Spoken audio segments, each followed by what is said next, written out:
Hi hello friends, welcome to சாமோரி designer. இன்றைக்கி என்ன நியூ ஸ்டிச்சுன்னு பார்த்தலாமா? வாங்க வீடியோக்குள்ளே போகலாம். இன்றைக்கி நாம் ஜர்தோசியை வச்சு எப்படி பிரைட் ஸ்டிச் போடுறதா பார்க்க போகிறோம். நீங்கள் ப்ரொஃபஷ்னலாக ஆரி ஒர்க் கற்றுக்கணும்னு நினச்சிங்கன்னா நம்ம சேனலை மறக்காமல் ஃபாலோ பண்ணிக்கோங்க. நான் போகிற வீடியோவை ரெகுலராக பார்த்தீங்கன்னா நீங்களும் ப்ரொஃபஷ்னலாக ஆரி ஒர்க் கற்றுக்க முடியும். இதுக்கு நான் பார்த்தீங்கன்னா ஜர்தோசியை 1 இன்ச் அளவுக்கு கட் பண்ணி எடுத்திருக்கேன். இப்போ நம்ம எப்பயுமே ஸ்டார்ட் பண்ணுற மாதிரி ஒரு குட்டி லாக் போட்டு தான் ஸ்டார்ட் பண்ண போகிறோம். இப்போ பாருங்கள், நான் ஜர்தோசியை உள்ளே இன்செர்ட் பண்ணிவிட்டு நம்ம சாய்வாக தான் இதை ஸ்டார்ட் பண்ண போகிறோம். ஒரு பின்னல் ஷேப்பில் தான் நம்மளுக்கு இந்த ஸ்டிச்சஸ் கிடைக்கும். இப்போ பாருங்கள், நான் ஸ்டிச் கொடுத்துட்டு ஒரு லாக் கொடுத்துட்டு அகைன் மேலே எடுத்துகிட்டு போயிட்டு ஒரு ஸ்டிச் ஒரு லாக் கொடுத்த பிறகு தான் அடுத்த ஜர்தோசியை நான் இன்செர்ட் பண்ணுறேன். மறுபடியும் பாருங்கள், ஒரு ஸ்டிச் கொடுக்குறேன், ஒரு லாக் கொடுக்குறேன். அப்படியே நீங்கள் கண்டினியூஸாக ஜர்தோசி இன்செர்ட் பண்ணாமல் ஒரு ஸ்டிச் லாக் கொடுத்துட்டு அடுத்த ஸ்டெப்பில் தான் நீங்கள் ஜர்தோசியை இன்செர்ட் பண்ணணும்.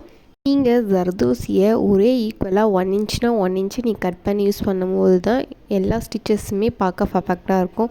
நீங்கள் ஒரு ஜர்தோசி பெருசாகவும் இன்னொரு ஜர்தோசி சின்னதாகவும் இருந்துச்சுன்னா பர்ஃபெக்டாக வராது. இப்போ பாருங்கள், நான் 3 ஸ்டெப் தான் ஜர்தோசியை ஸ்டிச் பண்ணியிருக்கேன். நெக்ஸ்ட் இப்போ நான் மேலே எப்படி கொண்டு போகிறேன் பாருங்கள்.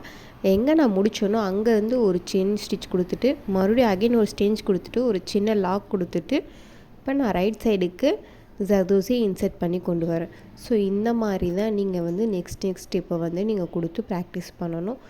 நீங்கள் உடன் நீடல்லையும் கொடுக்கலாம், இல்லை அயன் நீடல்லையும் கொடுக்கலாம், இல்லை துளிப் நீடல் தான் உங்களுக்கு ப்ராக்டிஸாக நல்லா வருது அப்படின்னு பார்த்தீங்கன்னா துளிப் நீடலில் நம்பர் 14 0.5 mm இந்த நீடல் சூஸ் பண்ணி நீங்கள் கொடுக்கலாம்.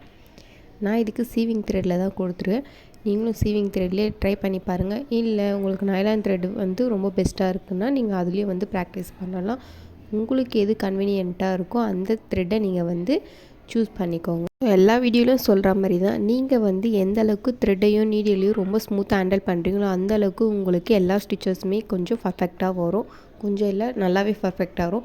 நீங்கள் த்ரெட்டை ரொம்ப டைட் பண்ணிங்கனாலோ கிளாத்தில் சுருக்கம் விழும். ஸோ ஜர்தோசியை பொறுத்த வரைக்கும் நீங்கள் கண்டிப்பாக ரொம்ப ஸ்மூத்தாக தான் ஹேண்டில் பண்ணணும். ஏன்னா ஜர்தோசியில் லைட்டாக அந்த த்ரெட்டோ இல்லை நீடோலோ நீங்கள் பட்டிடுச்சுன்னா அந்த ஜர்தோசி ஸ்ப்ரிங் அப்படியே ஃபுல்லாக பிரிஞ்சிட்டு வந்துடும். நீங்கள் மறுபடியும் ரிமூவ் பண்ணிவிட்டு மறுபடியும் இன்செர்ட் பண்ணிவிட்டு பண்ணுற மாதிரி இருக்கும். ஜர்தோசி நல்லா ப்ராக்டிஸ் ஆகிடுச்சு அப்படின்னும் போது நீங்கள் ஃபாஸ்ட்டாக ஒர்க் பண்ணுறதுல தப்பில்லை. ஸ்டார்டிங்கில் நீங்கள் ரொம்ப பொறுமையாகவே பண்ணுங்கள். ஸ்டார்டிங் பண்ணும்போது ரொம்ப கஷ்டமாக தான் இருக்கும் ஜர்தோசி ஒர்க்கு. நீங்கள் மற்ற ஒர்க் பண்ணுறதை விட ஜர்தோசியில் கொஞ்சம் கஷ்டமாக தான் இருக்கும். நீங்கள் எந்த அளவுக்கு ப்ராக்டிஸ் பண்ணுறீங்களோ கண்டிப்பாக உங்களுக்கு அந்த அளவுக்கு நல்லாவே ப்ராக்டிஸ் ஆகிடும். ஸோ உங்களுக்கு எந்தனா டவுட் இருந்துச்சுன்னா நீங்கள் கமெண்ட் பண்ணுங்கள். எந்த ஸ்டிச்சில் டவுட் இருந்தாலும் நீங்கள் கமெண்ட் பண்ணுங்கள், நான் உங்களுக்கு கிளாரிஃபை பண்ணுறேன். அதே போல் கில்டர் ஜர்தோசி நீங்கள் யூஸ் பண்ணுறீங்கன்னா அதோட ஹோல்ஸ் கொஞ்சம் பெருசாக இருக்கும். உங்களுக்கு அந்த நீடலில் குத்தி எடுக்கும் போது ரொம்ப ஈஸியாகவும் வரும். தின் ஜர்தோசியில் அந்த ஹோல்ஸே ரொம்ப சின்னதாக இருக்கும். ஸோ அதுக்கு நீங்கள் என்ன பண்ணணும் பார்த்தீங்கன்னா, நீங்கள் ஜர்தோசியை ஃபஸ்ட்டு யூஸ் பண்ணுறதுக்கு முன்னாடி லைட்டாக இழுத்துட்டு நீங்கள் யூஸ் பண்ணிங்கன்னா உங்களுக்கு கொஞ்சம் கன்வீனியண்ட்டாக இருக்கும் யூஸ் பண்ணும்போது. எதுக்காகன்னு பார்த்தீங்கன்னா, நீங்கள் ரொம்ப இழுத்துட்டிங்கன்னா அது ஸ்ப்ரிங் மாதிரி நீண்டுகிட்டே வந்துடும். அந்த மாதிரி பண்ணக்கூடாது. லைட்டாக அதை இழுத்து விட்டுட்டு நீங்கள் ஸ்டிச்சஸ் போட ஸ்டார்ட் பண்ணலாம்.